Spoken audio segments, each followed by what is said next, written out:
and welcome to this video about the Casio G-Steel B300 watch. This is the B-1A model with the black ion plated bezel and the gold ion plated buttons and screws.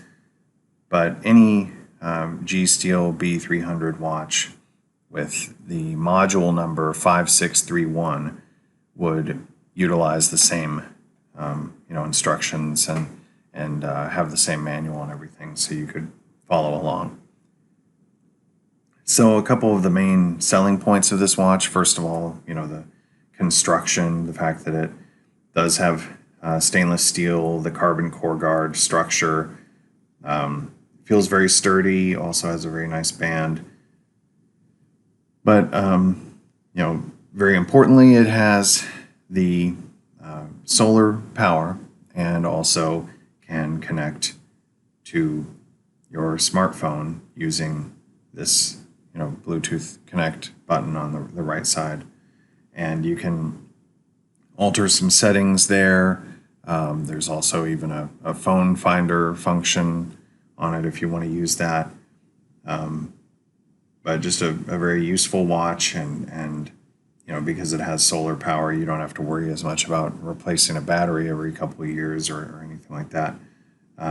As far as the appearance of the watch, very attractive watch with, again, the black and gold color scheme, and the dial is kind of like an olive color. I'm not sure how you might prefer to describe it, but it goes nicely with the overall color scheme. And then the hour markers are very reflective. They look nice in the light.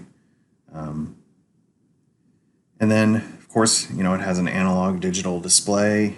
You have a screen at the top, which currently is showing the time, but you can change that quickly using the adjust button.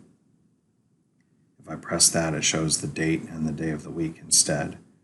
I apologize that the minute hand is currently blocking the fact that it's Friday, but if I hit that again, then I switch back to showing the time instead.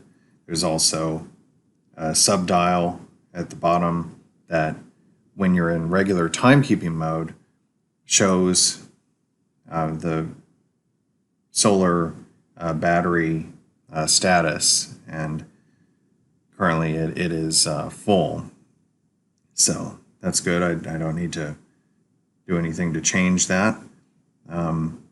If I were to press the mode button, I could cycle through world time, stopwatch, countdown timer, and alarms, and finally back to timekeeping mode.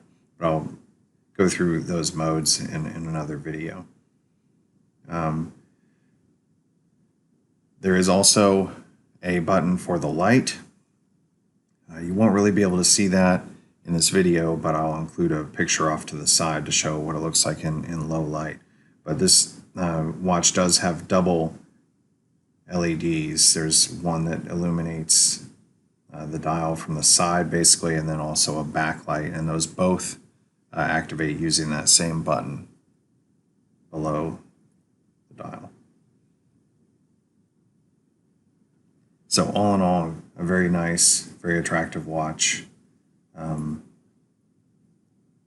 Kind of has that Casio, utility watch look to it, but also because of some of the gold accents and things like that, looks nice enough that you could, wear with a suit or something, and it wouldn't look out of place.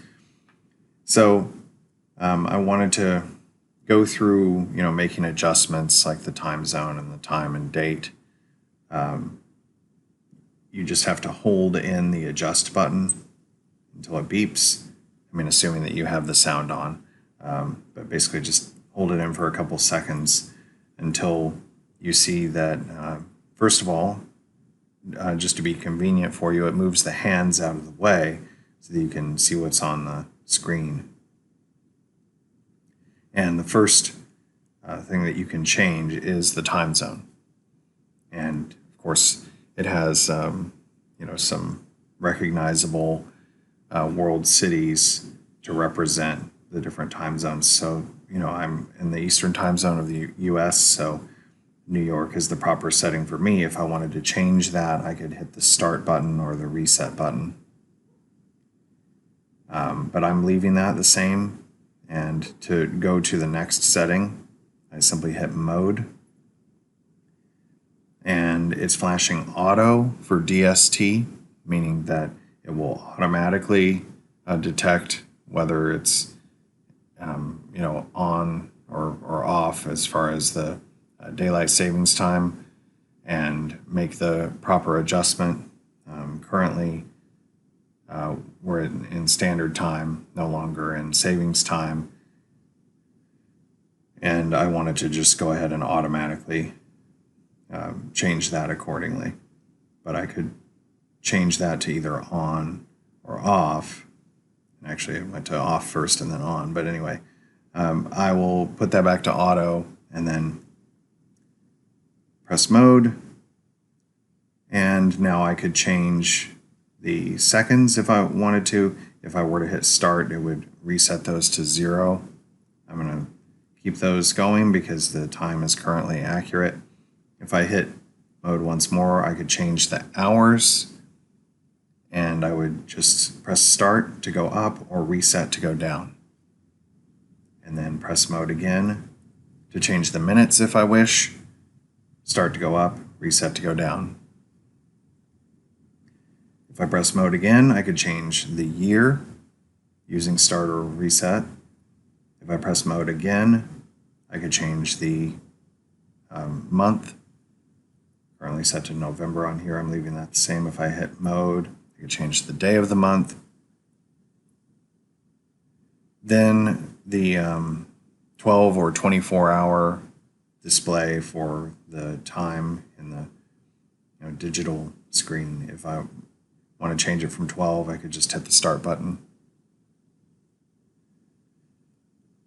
If I press mode once more, here's where I can toggle between formats for month and day of the month. I have it set to the more typically American style of having the month first and then the days. But if I wanted to switch it to the opposite, I could press start. Then I hit mode, and I could change the language from English if I wish to do so using the start button. If I hit mode once more, here's where I can leave the sound on or mute it. I'm leaving it on, but if I pressed start, it would mute it. And I'll go back to leaving it on. Then the auto light. So that activates the light if you turn the watch toward your face. I just like to use the light when I want to and just press the button to do that. So I'm going to leave it off, but it's no big deal to turn that on. You just hit the start button. If I hit mode once more, here's where I set the light duration, and you can toggle between 3 and 1 second, although I think in the documentation they say that 1 is actually more like 1.5 seconds. But I like to set it for the longer duration of 3 seconds.